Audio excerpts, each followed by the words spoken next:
Hi, hello YouTube. Welcome to day 262. Today I would think we should, really suck at introing videos.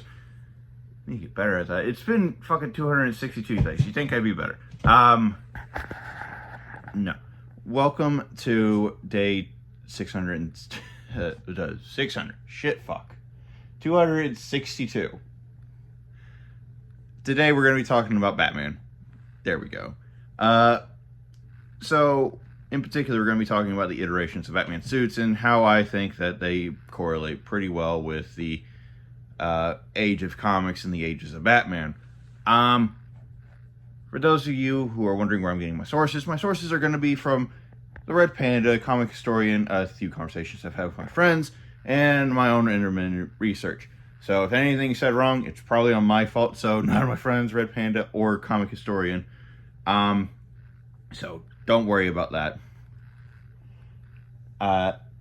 So anyhow, we begin with the first iteration of the Batsuit. According to Red Panda, and also kind of following the trend of Batman the Animated Series, Batman original suit was not meant for hard down heavy brawls. It was more so like an investigator suit, meant for investigating crimes and other things of that nature. Less to do with fighting, some capturing. However, they still have the batarangs and everything else of the utility belt. And Bruce Wayne's still a fucking millionaire, so the gadgets he can still employ. Going on with the next iteration and maybe a comic change, Batman starts armoring his suit with weave and also chain link. If you're wondering where I'm getting the chain link and the essentially a bulletproof vest, from my memory, I believe there is a scene of Batman the Animated Series where costume does get destroyed and it shows a little bit of like chain link, or as he does employ extra armor. I think they even say in an episode close to, God, I would have to think of the actual episode, but it's when Bruce Wayne goes back to Japan to defend the honor of where he trained as Batman. Well, at least one of the training places. And then we hop into close to the next age of it. That's where the utility belt gets a little bit of more of a revamp, where it starts being equipped with even more gear, not sacrificing anything for the investigative, but also adding in more and more battle and exploration gear, I guess you could say. By exploration, Jesus, I'm having trouble with words today. I mean, the automatic grappling launcher and more things equipped to fight comic book supervillains, and less so the mob. And as a caveat of this,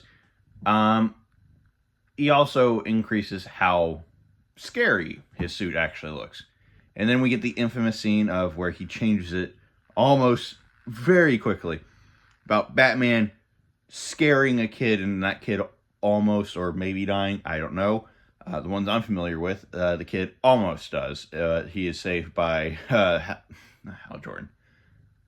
Martian Manhunter, John Jones. Don't ask me why those two are this. Don't ask me why those names are like similar in my head. I really couldn't explain it. But that comes from, I think, DC New Frontier, which is close enough to the comic book thing of where he almost scares a child. So that means Batman immediately takes his suit and changes it to make it look more friendly when in more of a view, but more friendly to view from children, so they're a little bit more calmer rather than being scared shitless. However, Batman in a dark alley, still, if he's going to, that's kind of the good thing about Batman. His suit doesn't have to, like, immediately be scary. But if he picks a time, locations, and things of like how he enters a building, he can still make his suit appear much more scary. That also enters the what I like to call the official comic book look of where his suit does a whole bunch of random crazy shit, which would include like being able to glide with his cape.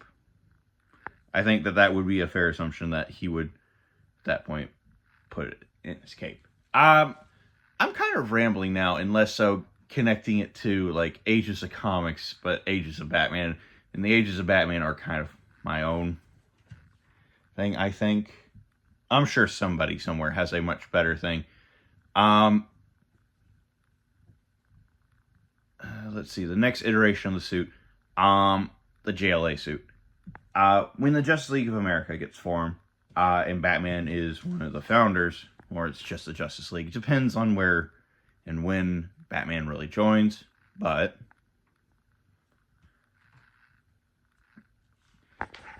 Batman does eventually join, and he does have to go online, or not online, on a broadcast showing himself, or at least a picture, which does get into a bit of a fun point from the Red Panda. The Red Panda has his in his skits. I love his skits. I wish I could do skits because I'm not as talented as that. But in his skits, one of the big things is, oh no, Batman is not just a dude. I don't know who they got for the Justice League thing, but that's not Batman. Batman is a demon filled by vengeance and wrath. And Robin is just a fucking little demon that follows him, or it's just a little kid that follows him. Which, by the way, is so funny that that's the way that a lot of criminals probably do view it. And it bites into like the line of Batman saying, criminals are a cowardly and superstitious lot. And I love that. As well as when you open up to the JLA time period of the suit, you start getting into the more accurate readings of the suit. So Batman, as he goes on more Justice League things, more about the world starts opening up to him. Because, you know, this is kind of a bit if I kind of think is like maybe my own head canon, maybe not. But as Batman would go on adventures with the JLA and be exposed to more and more of like the supernatural, the magic, and everything else, that he would start putting different things as he learns about it. He goes, oh shit, that's real. And I would love the fact that, you know, maybe every other Justice Leaguer has like figured out before Batman, just because it'd be kind of funny, because Batman's always the guy that knows everything. But Batman's like the last one to figure out, oh, vampires and werewolves and everything else exist. Even though I think he's still probably one of the first ones to figure it out. Because I think he has a whole old comic about fighting a werewolf. And I know he fights Dracula. Dracula is at the bottom, which, by the way, real fun thing. Dracula is at the bottom of, like, I think the Gotham Bridge, one of the bridges. And it's surrounded by, like, purified seals and, like, ongoing holy water makers. Which is real cool. Well, at least that's as far as I am aware. I don't know if they've changed where he went after that. Next thing. Yes. After the JLA age, he starts getting introduced to more materials, things, and gear. So, kind of the more final iteration. So Batman's prepared for everything because it seems like the world's getting more darker and grimmer in Gotham, which is kind of funny because, well, Gotham is like, I don't want to say Gotham's curse, because I don't know if that's like an actual thing or if it's just fun thing, but Gotham is a place truly based off of like the horror show, because it was the original points that they have there are a church where the Court of Owls were headquartered, the Arkham Asylum, and let's see, what else was there? I think there was a copper, or no, not copper, or iron something. Can't remember.